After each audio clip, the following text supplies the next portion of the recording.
السلام عليكم ورحمة الله وبركاته. كل سنة وحضراتكم طيبين. النهاردة يوم عرفة، وقفة العيد الكبير. النهاردة أنا بعمل الغدا، الفطار يعني، عشان احنا صايمين. أنا حطيت اللحمة خلاص، كنت حطاها من زمان وخلاص قربت تستوي، هطفي عليها وهبدأ أعمل الرز معاكم.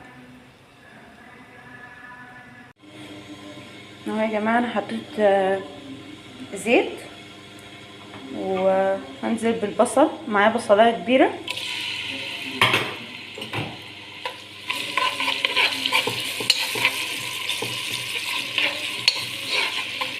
ماشي، سيبها تتبل شويه، ومعايا حبايتين طماطم بشرتهم،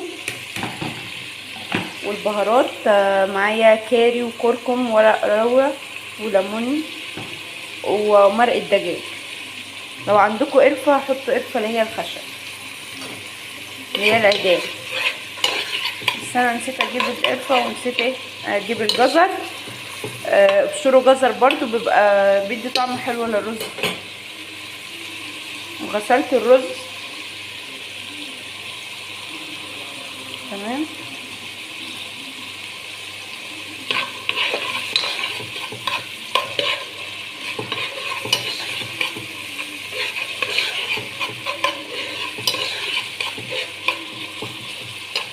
يعني وانت بتبشروا البصل خليها ناعمه، تبقى احسن في الرز وكده.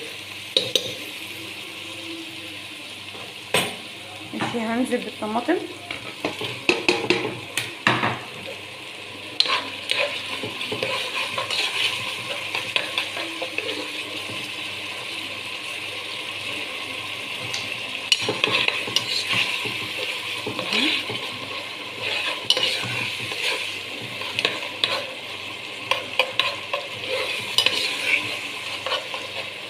عايزين تحطوا اللحمه في قلب الرز البسمتي براحتكم، برضو بيديه طعم حلو.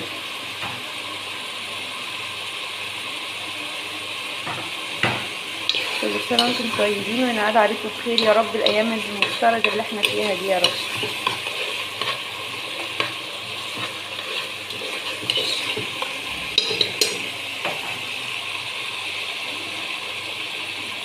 هنزل بالبهارات.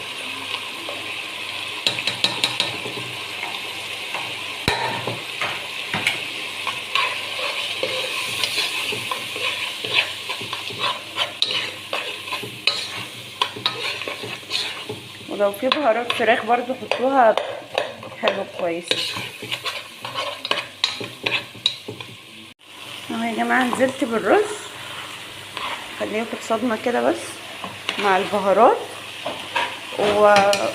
وهظبط القاعده بتاعه، وهشوف الملح عشان انا حاطه مرق الدجاج، هشوفه عايز ملح ولا ايه.